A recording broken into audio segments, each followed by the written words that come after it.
নেতা জননেতা জনাব ডাক্তার শফিকুর রহমান এ পর্যায়ে আমাদের উদ্দেশ্যে বক্তব্য রাখবেন আমিরে জামাত ডাক্তার শফিকুর রহমান।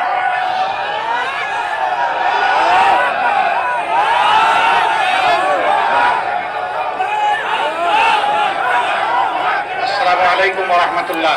ওয়ালাইকুম আসসালাম। আপনারা সালামের জবাব দেন নাই, আমি আবার সালাম দিচ্ছি। আসসালামু আলাইকুম ওয়া রাহমাতুল্লাহ। ওয়ালাইকুম আসসালাম ওয়া রাহমাতুল্লাহ। আমাদের সামনে কিছু সাংবাদিক বন্ধুরা আছেন, তারা আমাদের কথাগুলো জাতি এবং বিশ্ববাসীর কাছে পৌঁছাবেন। আপনারা এটা চান, তাইলে একটু ধৈর্য ধরতে হবে, ওনাদেরকে কাজ করার সুযোগ দিতে হবে। একটু কান পেতে শুনবেন আর যাওয়ার সময় মন ভরে দেখবেন, তাইলে হয়ে যাবে ইনশাআল্লাহ। ইনশাআল্লাহ। সম্মানিত ভাইয়েরা, ইতিমধ্যেই আপনারা জানতে পেরেছেন আমরা আজকে ঈশ্বর দিতে এসেছি।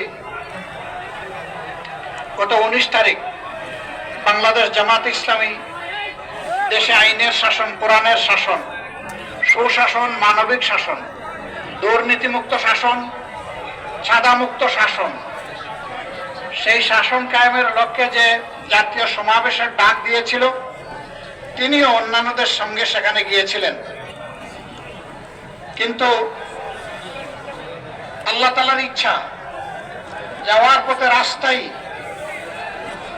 তিনি মাবুদের দরবারে চলে যান। আমরা দোয়া করি আল্লাহ তাআলা তার বান্দার জিন্দেগির সমস্ত নেক খেদমতকে কবুল করুন। আমিন। আপনারা সাংবাদিকদেরকে বাধা দিলে আমি কিন্তু বক্তব্য দেব না, কারণ আমার বক্তব্য তারা পৌঁছাবে জাতির কাছে, তারা বাধা দিলে হবে না। ওইদিকে যারা দাঁড়ায় গেছেন তারা বসে যান, পাশের ওই ভিতরে যারা, তারা একটু বসে যান। সম্মানিত ভাইরা, তার একটা আকাঙ্ক্ষা ছিল, তিনি একটি বিপ্লবী সংগঠনের কর্মী ছিলেন, যেই সংগঠন কোন জালিমের বাধা মানতে জানে না। জালিম যত বড় হোক, যে সময়ের হোক, জাতি একমাত্র আল্লাহর উপর ভরসা করে যেই সংগঠন বুক টান করে দাঁড়ায়, তার নাম হচ্ছে বাংলাদেশ জামাত ইসলাম। এখন জালিম কি অতীতে ছিল, না বর্তমানে আছে, না ভবিষ্যতে আসবে, এটা আমাদের দেখার বিষয় না। যেখানেই জুলুম সেখানেই সংগ্রাম, যেখানেই জুলুম সেখানেই প্রতিবাদ, যেখানেই অন্যায় সেখানেই প্রতিবাদ, যেখানেই দুর্নীতি সেখানেই আমাদের প্রতিবাদ। এই প্রতিবাদ অনিশেষ মিছিল চলতেই থাকবে ইনশাআল্লাহ। যতদিন পর্যন্ত বাংলাদেশের মানুষের মুক্তি নিশ্চিত না হবে, ততদিন পর্যন্ত আমরা থামবো না ইনশাআল্লাহ।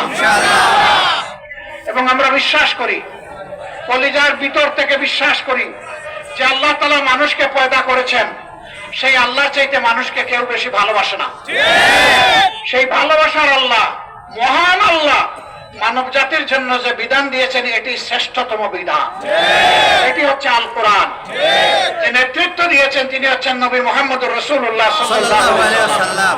এই পথ ধরেই বাংলাদেশের জনগণের তথা বিশ্ববাসীর মুক্তি আসবে ইনশাআল্লাহ। আমাদের ভাই সেই লড়াই সংগ্রামের একজন যোদ্ধা ছিলেন। মহান রবের দরবারে দোয়া করি, ও রব, আমার এই ভাইটাকে তুমি শহীদ হিসাবে কবুল করো। আমিন। তার অপূর্ণাঙ্গ যে স্বপ্ন, এটা বাস্তবায়ন করার তৌফিক আমাদের সবাইকে দান। আমিন। একটা দুর্নীতিমুক্ত বাংলাদেশ হলে সবাই আপনারা খুশি হবেন।